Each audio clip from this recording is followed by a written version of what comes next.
신앙으로 일하는 것에 대해서 우리 같이 살펴보려고 합니다. 어느 신문사에서 조사한 내용이 있는데요. 사람의 평생을 평균 한 80으로 잡고 그 평생 동안 가장 많은데 또 시간을 어디에 가장 많이 사용하는지를 조사를 해보았습니다. 1등이 어디에 있겠습니까?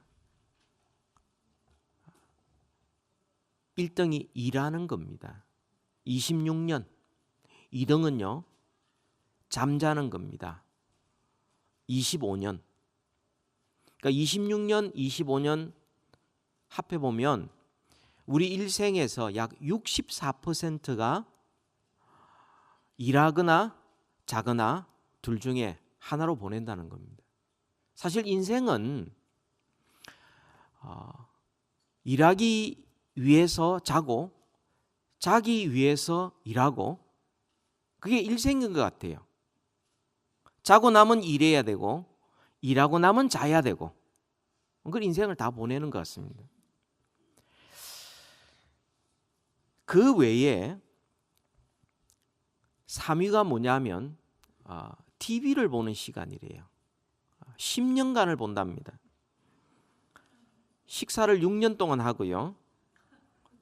또 전화 걸고 받는 시간에 4년이 걸리고요.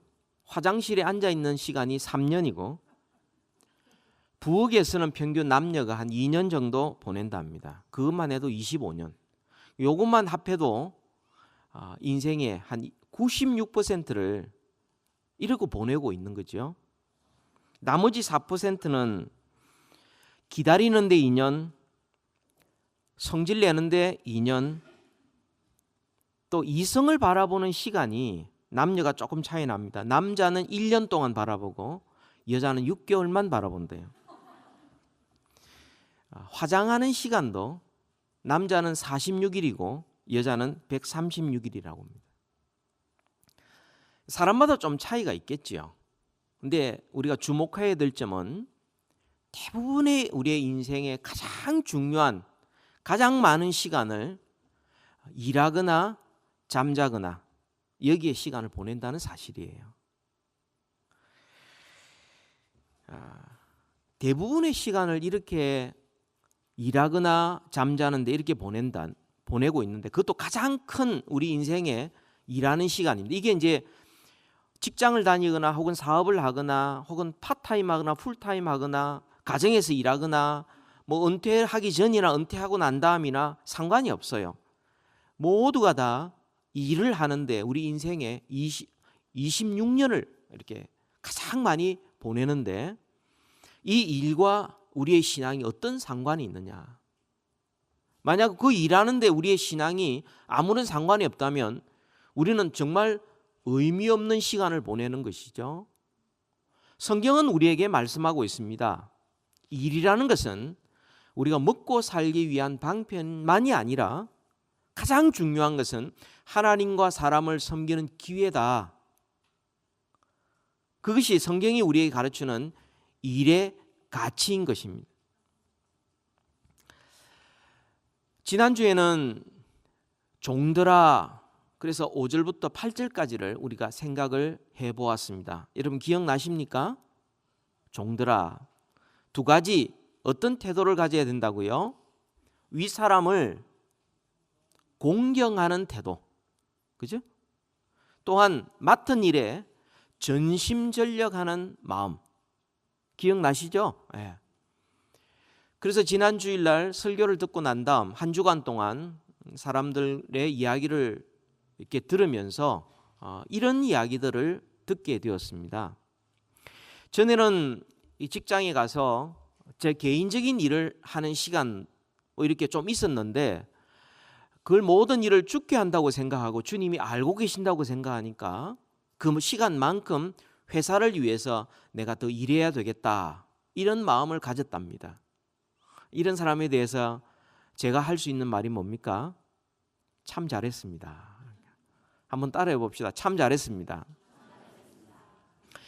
직장 상사가 있는데 자기보다 일을 잘 못해요. 근데 상사예요. 그래서 속이 늘 마음이 아팠고 그러면서 상사랍시고 참 자기를 힘들게 하였는데 그래도 하나님께서 세우신 사람이고 공경하는 마음을 가져야 되겠다 생각하고 그렇게 생각하니까 직장에서 일하는 것이 이전만큼 그렇게 힘들지 않았습니다. 이런 분도 계셨습니다. 제가 뭐라고 그러겠습니까?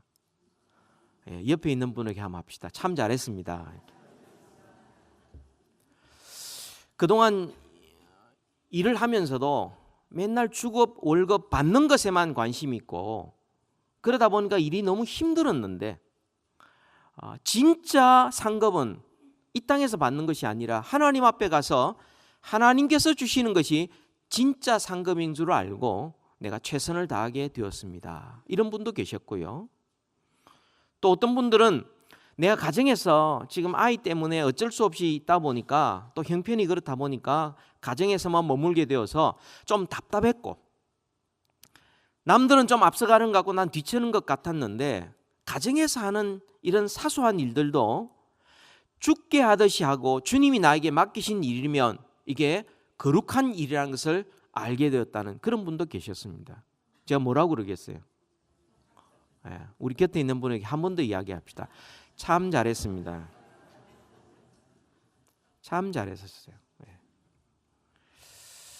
오늘은 마지막 9절에 있는 말씀이죠.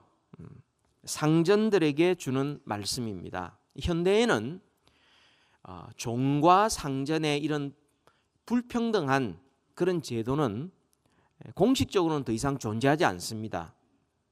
그런데 오늘날 이 말씀이 우리에게 주는 원리는 시대를 초월하여 모든 문화와 환경 속에 다 적용할 수가 있습니다.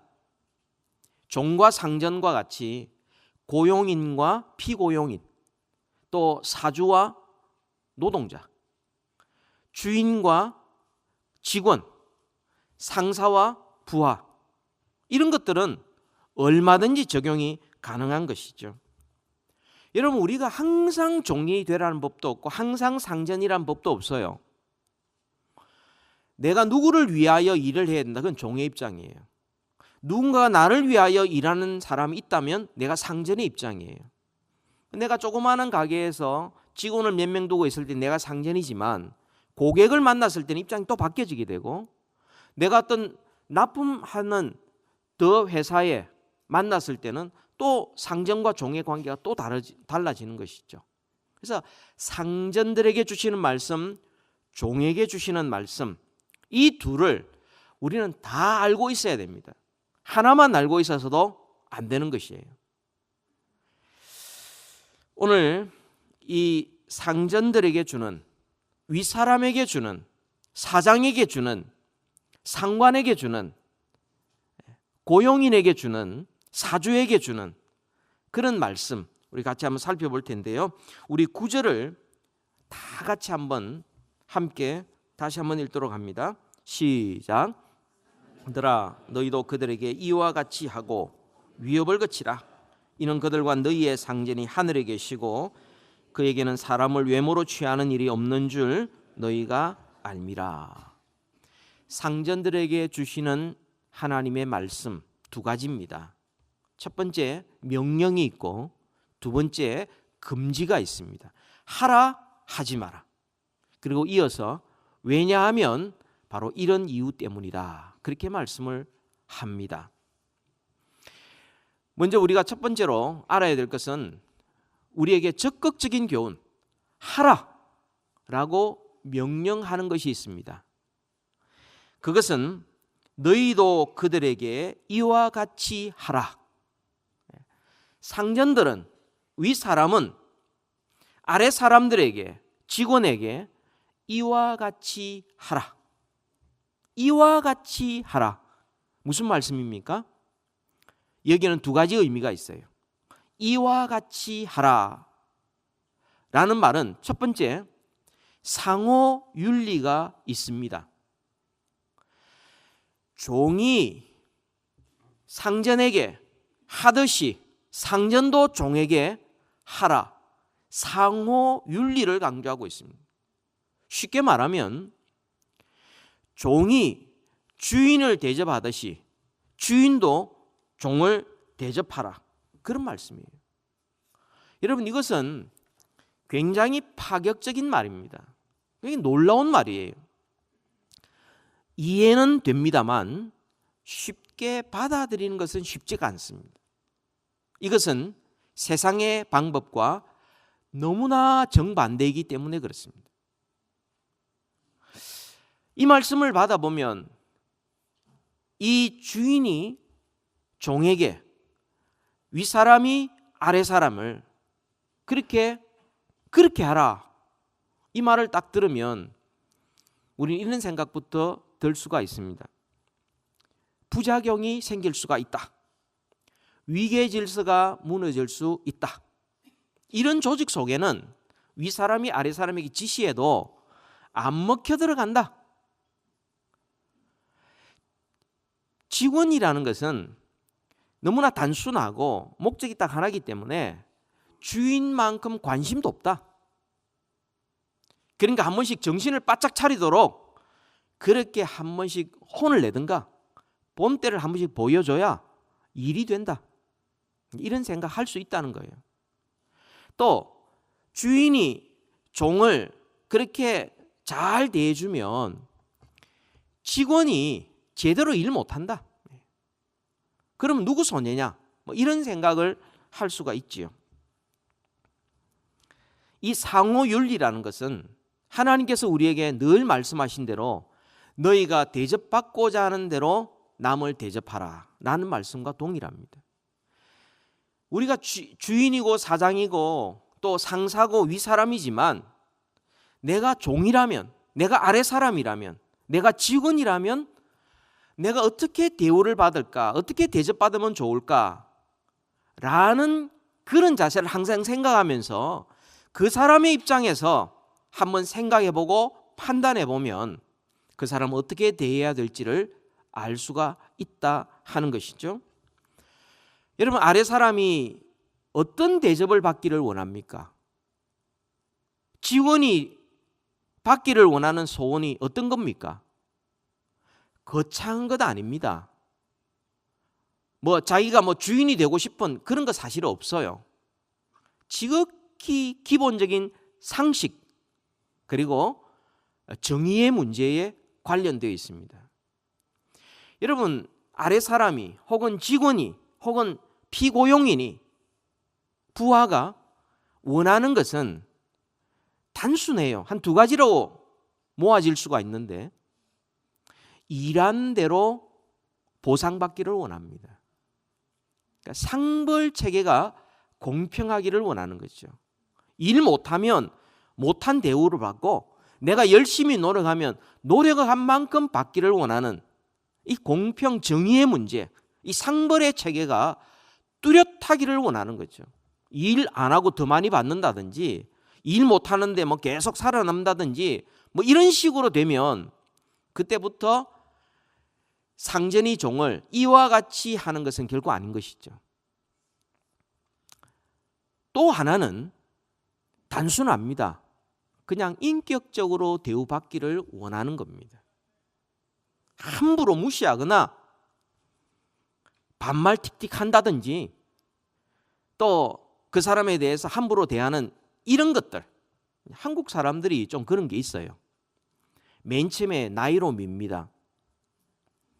나이 몇 살이냐, 어린 것들 이러면서 밀어붙여요. 그리고 반말 찍찍 해댑니다.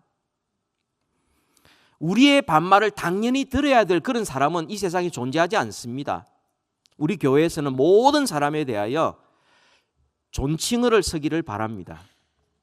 아무도 이해 안 하시지만 부탁드립니다. 반말 찍찍 해대는 그런 비인격적인 처사 하지 마십시오. 두 번째로는 자기가 좀 뭔가 알고 뭔가 된 것처럼 상대방을 자꾸 가르치려고 드는 이것도 인격적으로 대우하는 것이 결코 아닙니다. 아무튼 정확한 상벌과 인격적인 대우를 직원들이 그렇게 대우받기를 원한다는 것을 기억한다면 윗사람들이 아랫사람들을 어떻게 대해야 되는지를 우리가 판단이 설 수가 있겠고 또 대하는 태도가 달라질 수 있을 것입니다. 이것은 상호 윤리입니다. 종이 주인에게 하듯이 주인도 종에게 그렇게 하라, 이와 같이 하라. 이게 상호 윤리가 첫 번째 의미죠. 두 번째 의미는 뭐냐면 이와 같이 하라는 말은 섬기는 리더십을 말합니다. 종이 상전을 섬기듯이 상전도 종을 섬겨야 된다.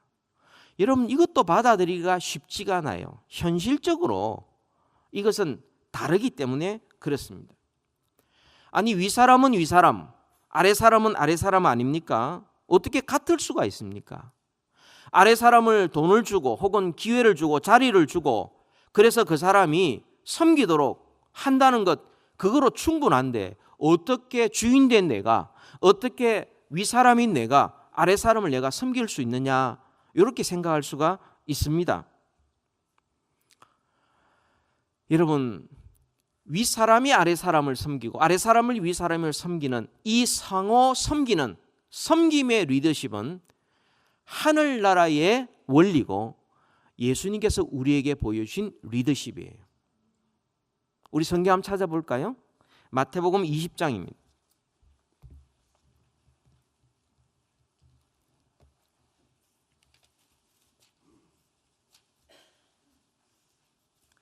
마태복음 20장 25절, 우리 다 같이 28절까지를 한번 읽으십시다.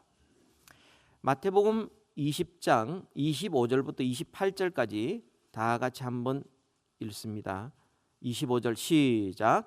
예수께서 제자들을 불러다가 이르시되 이방인의 집권자들이 그들을 임의로 주관하고 그 고관들이 그들에게 권세를 부리는 줄을 너희가 알거니와 너희 중에는 그렇지 않아야 하나니 너희 중에 누구든지 크고자 하는 자는 너희를 섬기는 자가 되고 너희 중에 누구든지 어뜸이 되고자 하는 자는 너희의 종이 되어야 하리라. 인자가 온 것은 섬김을 받으려 함이 아니라 도리어 섬기려 하고 자기 목숨을 많은 사람의 대속물로 주려 함이니라. 아멘. 예수님께서 하나님을 모르는 이방 사람들의 원리와 하나님을 아버지로 모시고 있는 하늘나라의 시민의 원리를 대조해서 말씀하고 있습니다. 여러분, 세상의 원리는 뭐죠? 25절에 보면 이방인의 집권자들이, 그죠? 그 사람이 가지고 있는 지위와 권세가 영원하지 않습니다. 그럼에도 불구하고 그들은 임의로 주관합니다. 자기 마음대로예요. 자기 기분 따라예요. 그죠? 임의로, 자기 뜻대로예요. 자기 경험, 자기 생각, 자기 판단에 따라서 주관을 합니다. 뿐만 아니라 그들에게 권세를 부리는 줄 권세를 부려요. 한 번씩 내가 너보다 더 윗사람이다, 한 번씩 내가 이런 권세가 있다는 것을 한 번씩 본때를 보여주고 싶은 마음이 한 번씩 생깁니다. 이 권세를 부리는 거예요. 이거는 세상 나라의 원리고 하나님을 모르는 사람들이 하는 생활이에요. 근데 주님께서는 뭐라고 말씀합니까? 너희 중에는 그렇게 하지 않아야 하리니. 그건 당연히 세상의 방법을 따라가서는 안 된다.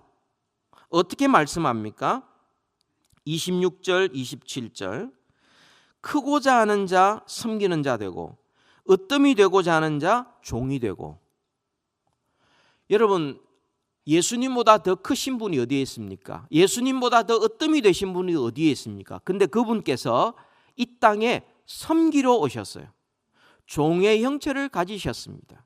28절에 보면 자기를 낮추시고 도리어 섬기기 위해서 자기 목숨을 많은 사람의 대속물로 주기 위해서 이 땅에 오셨다.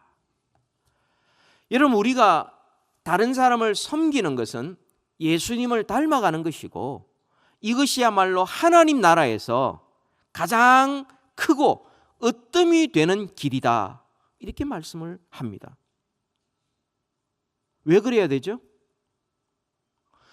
여러분, 그렇게 하면 내가 섬긴다고, 내가 대접받고자 하는 남을 대접하면, 또는 내가 무시를 당하고 때로는 말을 했는데 잘 안 듣고, 이런 일들이 일어날 수가 있어요.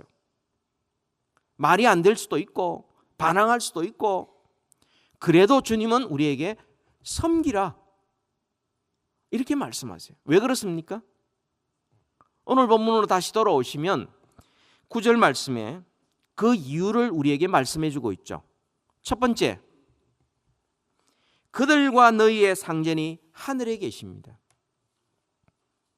하나님이 주인이세요. 종도 하나님을 섬기고 상전도 하나님을 섬깁니다. 직원도 사장도 동일하게 하나님을 섬깁니다. 하나님이 최고의 상전이십니다. 그러니까 우리가 직원을 대하는 것, 이것이 바로 하나님이 계시다는 것을 의식하고 하나님 상전으로서 그래서 그 사람을 대해야 되는데, 그 모습이 섬기는 모습으로, 종의 모습으로 섬김을 받으려 함이 아니라 오히려 대속물로 주는 수고와 희생이 있을 때에 비로소 제대로 주님을 섬길 수 있다.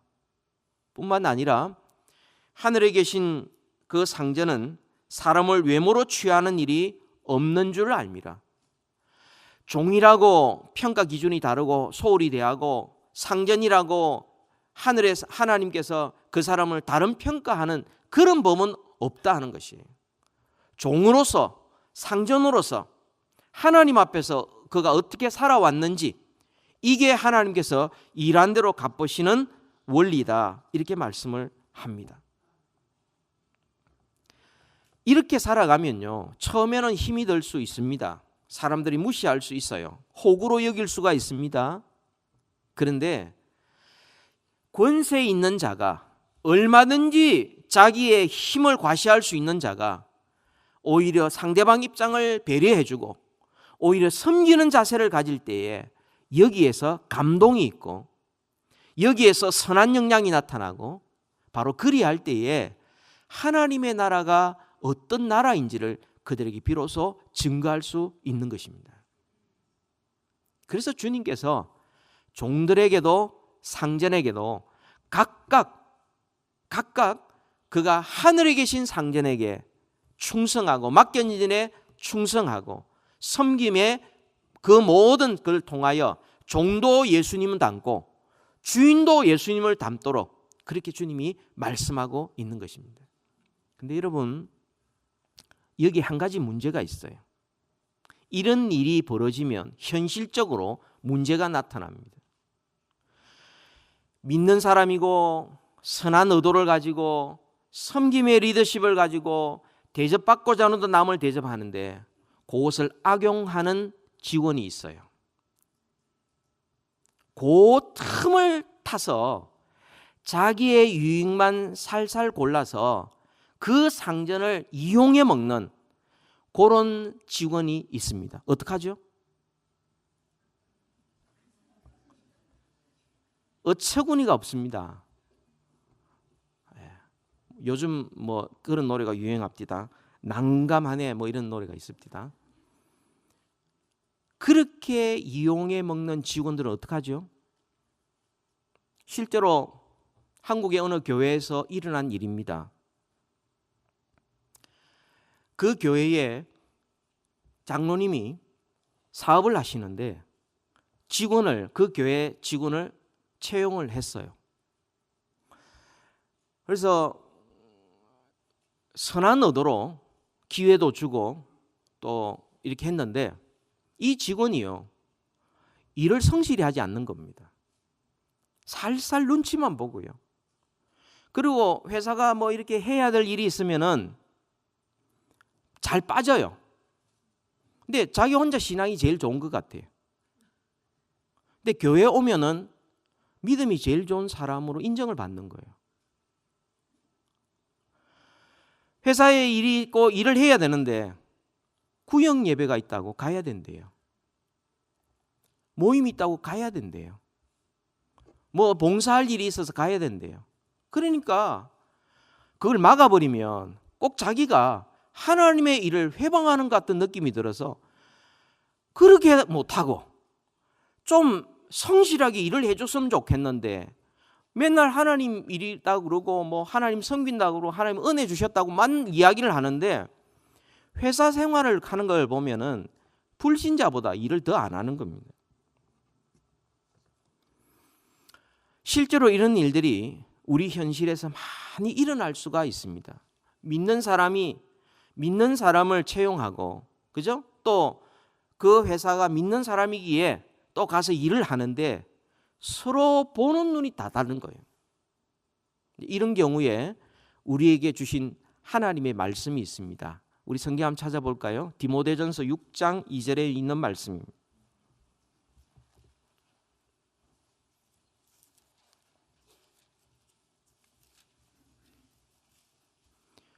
디모데전서 6장 2절에 있는 말씀 우리 다 같이 한번 읽읍시다. 시작. 믿는 상전이 있는 자들은 그 상전을 형제라고 가볍게 여기지 말고 더 잘 섬기게 하라.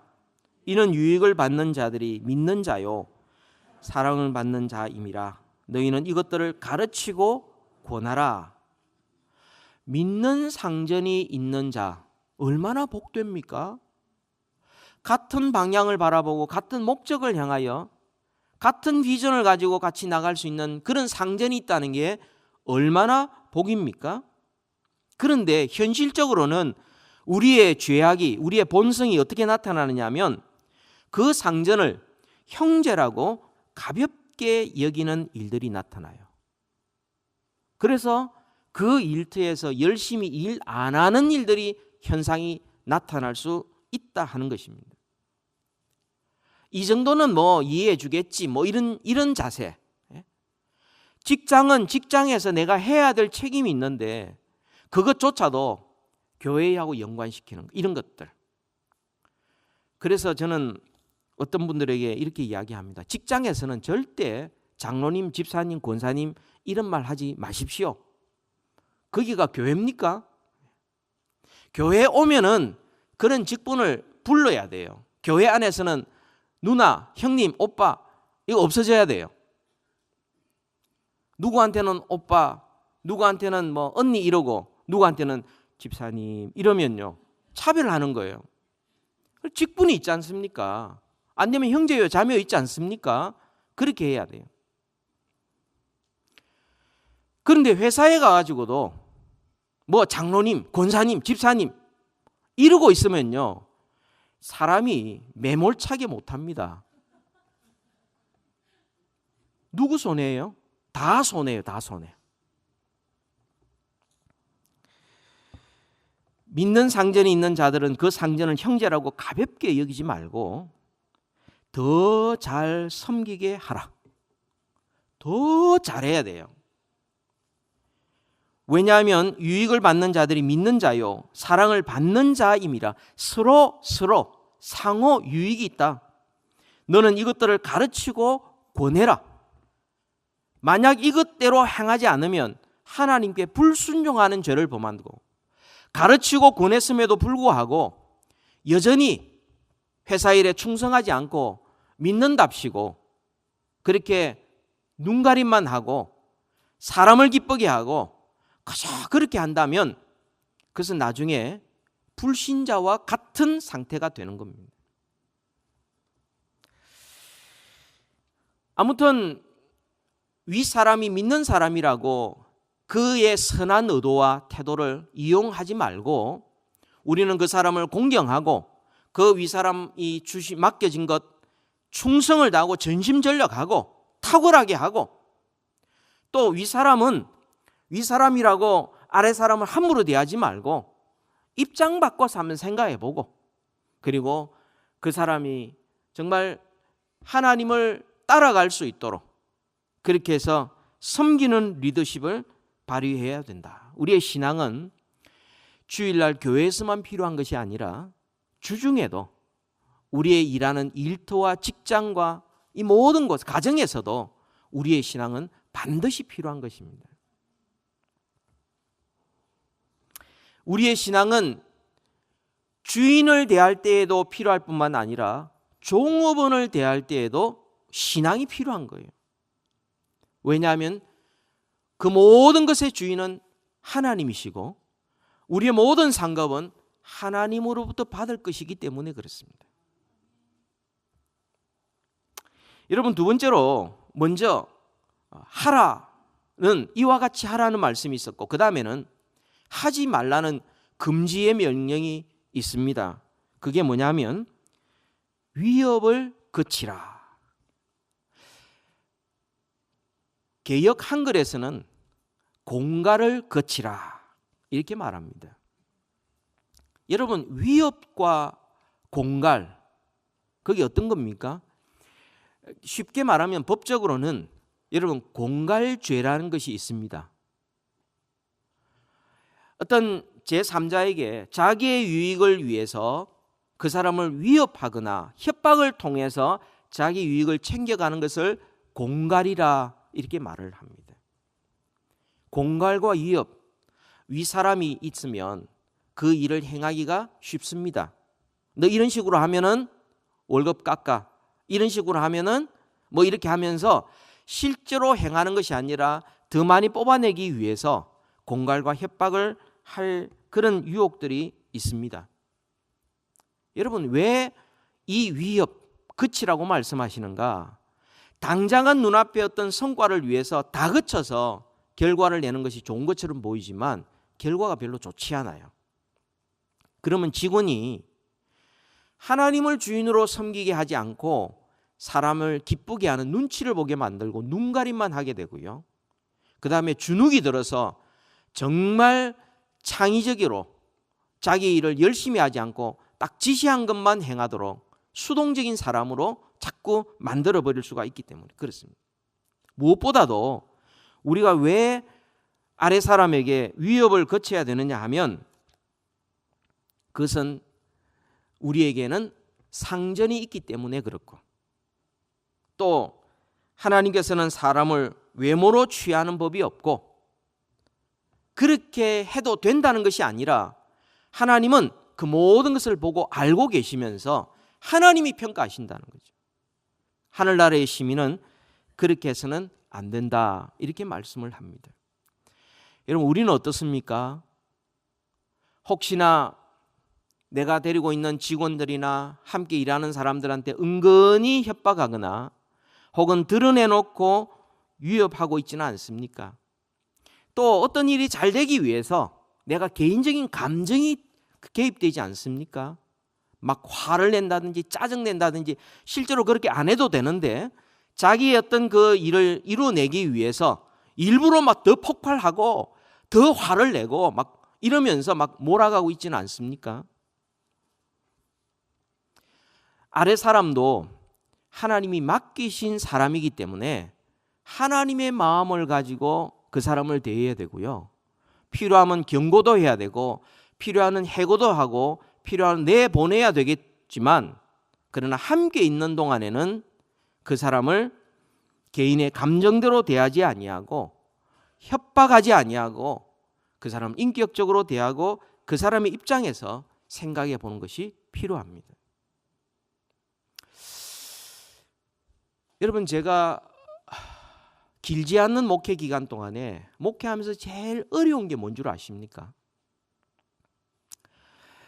목회하면서 제일 어려운 것은 어떤 사람들에게는 설교일 수가 있습니다. 왜냐하면 돌아서면 설교해야 되고 돌아서면 설교해야 되고 요즘은 또 세월이 얼마나 빨리 가는지 뭐 하루하루 가는 게 정신없이 가니까 이 설교에 대한 부담 있을 수 있어요. 또 어떤 경우에는 이 신방에 대한 부담이 있을 수 있습니다. 여러분 이렇게 본의 아니게 오해를 주고받을 경우가 있거든요. 그럴 때는 찾아가서 만나야 됩니다. 근데 굉장히 어려워요. 그것도 어려운 점이죠. 행정도 쉽지 않습니다. 예를 들면 플락을 새로 편성하면요. 나는 이 플락에 가야 되는데 저 플락으로 보내주고 또 뭐 전화가 옵니다. 뭐 플락 발표하고 난 다음에 한 몇 주 동안은요. 전화벨 소리만 울리면 가슴이 덜컥 내려앉아요.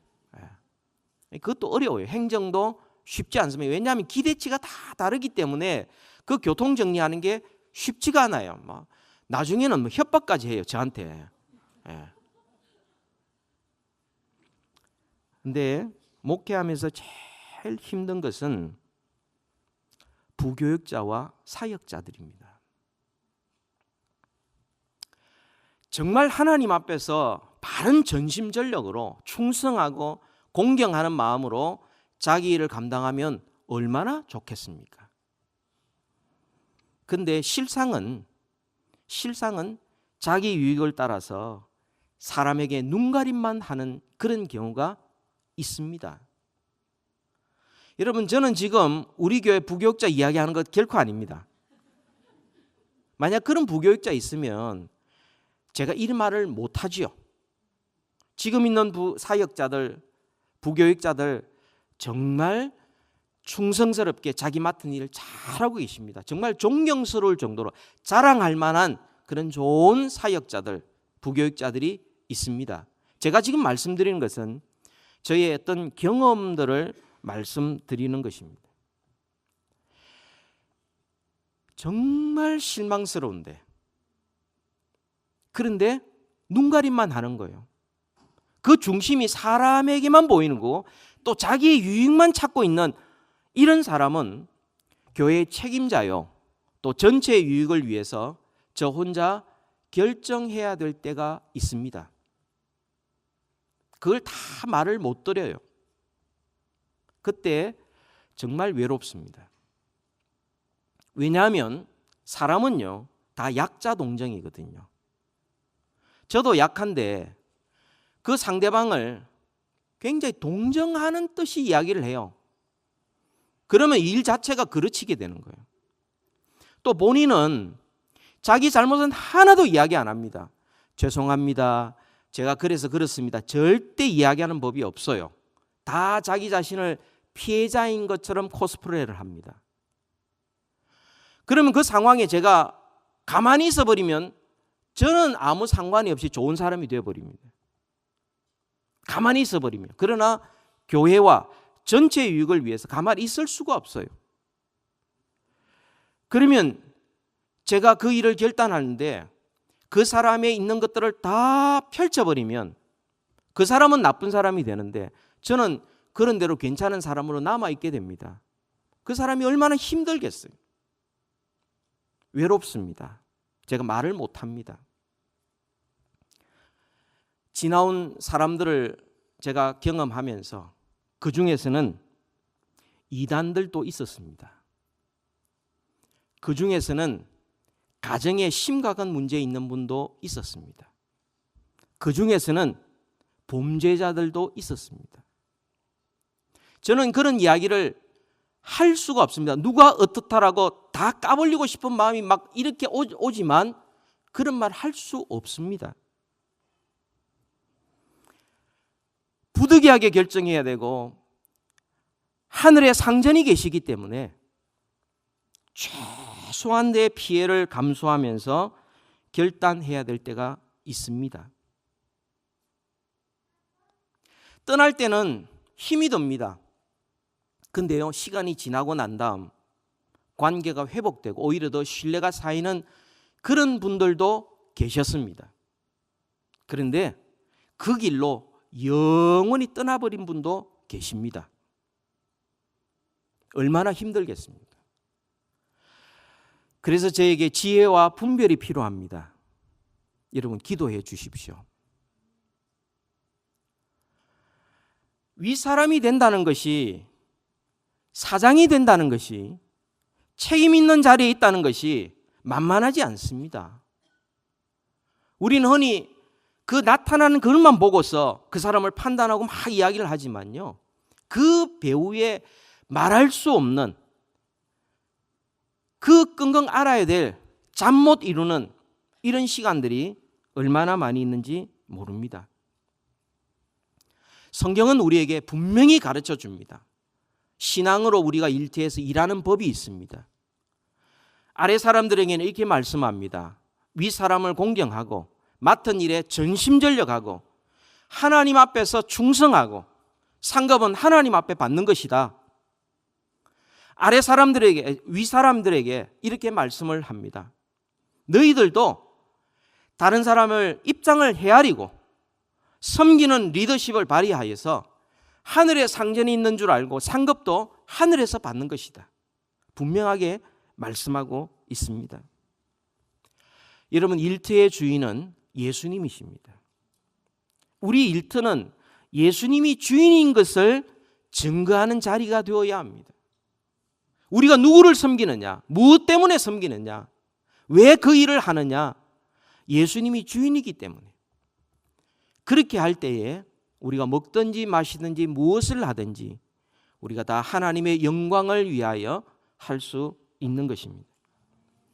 바라기는 우리 모든 성도님들, 우리의 신앙이 일터에서 빛나는 신앙인들 되기를 주님의 이름으로 축복합니다. 우리 다 함께 기도하십시다.